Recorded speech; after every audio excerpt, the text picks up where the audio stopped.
Sekango kok banglajak tongmano rugi khoroksa rung serungnanyo thuisadar rukhai bumani kok silcha mungka saka tia sarklani babul sarkar mungai khoroksano kebengai patika kamalgat rung no ganani amchayo sakdaranani mung rupok sarkar patibalo rugi sawai manka kok silcha jaknai tia sar babul sarkarni bwsajak bai hamjak laimao kwrwngjak choprokjaknai rupok sarkar aboro tui babai nei bwkhangno kok banglajak yagulo kok cholaina bagai kok salaki kok pailekha Pia kok paimini yagulo bo babul sarkar rupok no nugui dam rokha charsanli fungo rupok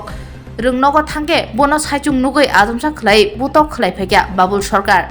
bujangma bai theisadaro ungui klai tongkha rupok sarkar o patimano khnaoi nukhuni borok patima thayo thangui sakderajak rupok sarkar no khosaoi jibi sakhamnago talang thangka kok silcha jaknai babul sarkar no majra rwnano sanai thanao mamla khlaijaknai hwnui saka rungsrungnaini bufa tei bini nukhungni bororok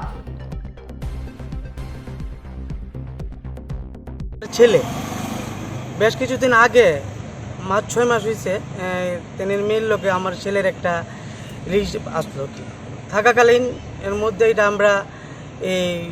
থানা নিয়ে এসে আমরা বই এটা mutual করে দিছি যে ভবিষ্যতে যে না হয় আমার ছেলেরও আমরা নিজে হাতে থানা তুলে দিছি মেয়েরও দিয়ে দিছি ছেলেরও দিয়ে দিছি তো কোনো বেজাল না হয় তেনে আবার কইছে ঠিক আছে পরবর্তীকাল আমরা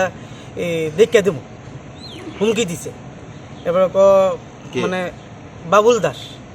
বাবুল সরকার তেনে টিএসের কর্মরত তেনে কি কইরা এইভাবে কইছে যে পাইলে হুমকি দিছে মারার হুমকি দিছে এর মধ্যে তো 6 মাস গেছে যা হঠাৎ কইরা আজকে আমার ছেলে স্কুলে যাওয়ার গেটের সামনে হঠাৎ কইরা কোনো কথাবার্তা নাই হঠাৎ করে সেটা হেলমেট দিয়া মাথার মধ্যে আঘাত এইভাবে আর যদি লগে আরও 3 জন আসতো তারা 3 জনরে ধাক্কা ফালাই দিছে মানে পানে মারার একটা হুমকি মানে যদি কেউ লগে না থাকতো তা মেরে লইতো আর মানে প্রচণ্ড দৌড়াইয়া আসার পর আবার পিঠের মধ্যে লাগতেছে এই গুছাইছে এই করছে কি হঠাৎ করে যেন না স্কুলের ডেট পুরা মানে বইরা থাকা আমরা ওখানে আমি মামলা করুম তেনের ব্যাপার নিয়ে আমি মামলা করুম আপনি যদি আমার ছেলে যদি ভুল করে থাকতো আপনি প্রশাসনের কাছে জানান তাহলে তো হঠাৎ করে সেটা আপনি এইভাবে একমাস ছেলেরা আক্রমণ করবেন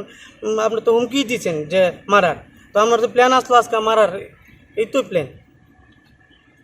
নাম আমার নাম খোকন সরকার বাড়ি ব্রাহ্মণ পুষ্করণী কোন জায়গায় ব্রাহ্মণ পুষ্করণী এটা কামারঘাট থেকে 3 কিলোমিটার ভিতরে কেউ আমি স্কুলের ক্লাস 12 পড়ি তো হঠাৎ আমি স্কুল যাওয়ানোর পথে হঠাৎ মানে একজন বাবুল সরকার নাম টিএসআর আর কি আগের একটু ঝগড়া আসতো আমার মেয়ের সঙ্গে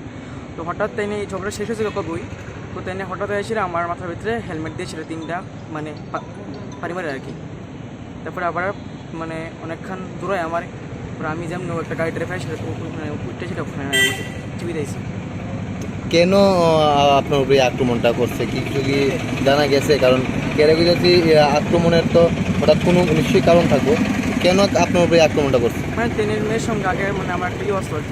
রিলেশন আসলো তো হঠাৎ রিলেশনটা মানে ওইসব পরে কিছু শেষ হয়েছে গা মানে সব কিছু হয়েছে মানে আমরা বেরিয়ে গেছিলাম গা তারপর সব কিছু শেষ হয়েছে গা মানে হ্যাঁ অবশ্যই কোনো কিছু হইতো না আর মানে তরফ থেকে আমরা তরফ থেকে কিছু হইতো না সব কিছু হয়ে গেছে হঠাৎ করে সেটা আবার আজকে জানি আমার দিকে সেটা জানেন তাহলে কী জানি হয়েছে আবার হঠাৎ করে সেটা এসে আমাদের মাথার ভিতরে ইয়ে বসতে আর কি হেলমেট দেশটা নাম তার নাম হইলো বাবুল সরকার বাড়ি হইলো হরিণাকলা একজন টিএসআর কোনো কি চাকরি আছে ওখানে আছে তো এই বিষয় নিয়ে কি আপনারা কোনো ধরনের মামলা মামলা তো করে হইব কিন্তু আমার শাস্তিটা চাই দেন আমি কিছু করেছি না ওখানে কিছু হয়েছে না এরকম যদি হইতো যে তেনে মিলে কোনো কন্ট্যাক্ট করার চেষ্টা করছি এরকম তো কিচ্ছু হয়েছে না আর যদি তেনের প্রুফ লাগে আমার ফোন লয়ে থাকেন আমি কোনো কেউ নাই মানে তোমার যে মারছে মারার পেছনে কারণটা কি এইটাই আর কি হঠাৎ আমি করতাম না হঠাৎ মানে আমি দাঁড়িয়ে রয়েছি আমার কোনো মনে হচ্ছে তেনে দেখছি তেনে কিছু করতো না মানে চুক্তি শেষ হই তেনে আমার কী করবো তেনে সেটা আসলো হঠাৎ তেনে আমার দিকে সেটা কোন জায়গায় পড়ছে পর্যন্ত আসে হেলমেট দিয়ে আমার হয়তো থাম 3 মারি দিতে পারি আশেপাশে লোকজন দেখছিনি আছে 3 জন স্টুডেন্ট আসতো আমরা স্কুলের লোকের এটা তো ফাইভ আসতো কোনো কেউ থাকে না তোমরা মামলা করবা মামলা করবা মামলা তো করছি তোমার নাম রূপ নাম রূপক সরকার, রূপক। আর মোবাইল নিচে গা আর মোবাইলটাও ভাঙচুর করছে তেনে বিদেশিরা।